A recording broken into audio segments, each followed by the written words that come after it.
1996 సంవత్సరంలో చింతాడ గ్రామం కుండ్రపు వాణిపాలెం సాయిబాబా గుడి దగ్గర 20 సెంట్ల భూమిని కాసిరెడ్డి సన్యాస నాయుడు అనే వ్యక్తి దగ్గర భూమిని కొనుగోలు చేశారు.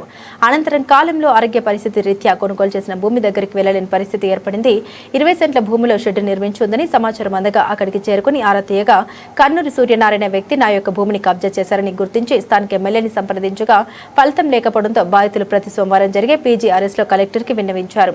సానుకూలంగా స్పందించిన కలెక్టర్ చర్యలు తీసుకుంటామని సంబంధిత అధికారులకు ఆదేశాలు జారీ చేశారు. పైసా కూడబెట్టుకొని కష్టార్జితంతో కొనుక్కున్న భూమి కబ్జాకి గురవడంతో ఆవేదన చెందుతున్న బాధితులు. నా పేరు విజయలక్ష్మి కే. ఈయన జాబ్ చేసేటప్పుడు కష్టపడి ఎంతో చిన్నప్పటి నుంచి అలా కూడబెట్టిన డబ్బులతో అలాగ స్థలం కొనుక్కోవడం జరిగిన తర్వాత ఇప్పుడు మేము ఈ మధ్య నాకు హెల్త్ బాగోక క్యాన్సర్ ఇది వచ్చి హైదరాబాదు ఇక్కడికి తిరగడం జరుగుతుండే ఈ 2-3 సంవత్సరాల నుంచి మేము పట్టించుకోలేదు. అయితే ఇప్పుడు మేము ఈ మధ్యలో వచ్చి చూసి మా ఆడపడుచు వాళ్ళ ఇల్లు అక్కడే ఉంది, అది చూసుకోవడానికి వస్తే కబ్జా చేసి ఉంది ఏంటి అనేసి అప్పుడు ఈయన ఎంక్వైరీ చేయగా ఎలాగా పలానా ఎవరో సూర్యనారాయణ ఏదో అన్నారు, కన్నూరు సూర్యనారాయణ అతను షెడ్ వేసుకోవడం జరిగింది. ఏంటంటే అతను ఏమని అడిగితే నేను కొనుక్కున్నాను అని చెప్తున్నాడు. మరి ఎంతవరకు అనేది మాకు తెలియదు. అందుకని ఆ స్థానిక ఎమ్మెల్యేకి చెప్పడం జరిగింది. కానీ ఇంకా చూస్తానన్నారు.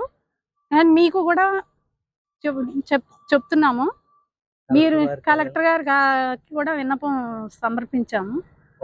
వారు ఫేవర్గానే సానుకూలంగానే స్పందించారు. కాకపోతే అది మీకు పరంగా కూడా మీరు ఏమైనా మాకు సహాయం చేస్తారని ఆశిస్తున్నాం.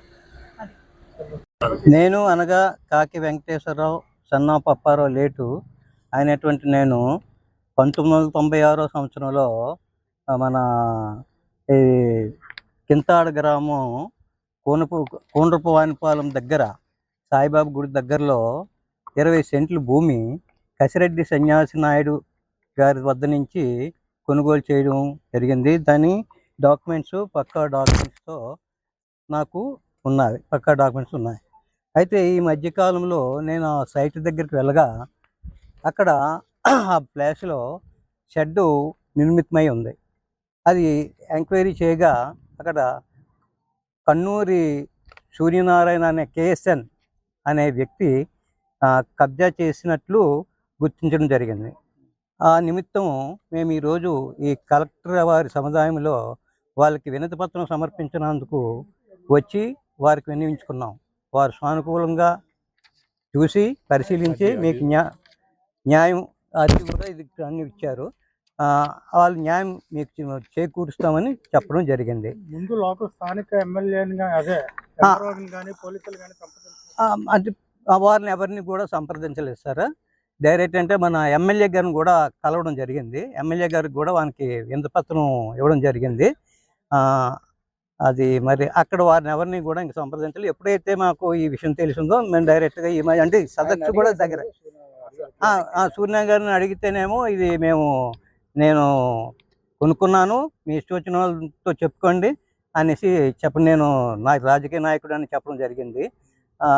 ఆ ఉద్దేశంతో ఇప్పుడు మేము ఈరోజు ఇక్కడికి వచ్చి వినతి పత్రం సమర్పించుకున్నాము. మరి అది నాకు ఐడియా లేదు సార్, పత్రిక చెందినాలు అన్నది. నెక్స్ట్ ఈ పత్రికాముఖంగా మీరు ఇంత ఉత్సాహంతో మాకు ఈ కోఆపరేట్ చేసినందుకు మీకు నా ధన్యవాదాలు.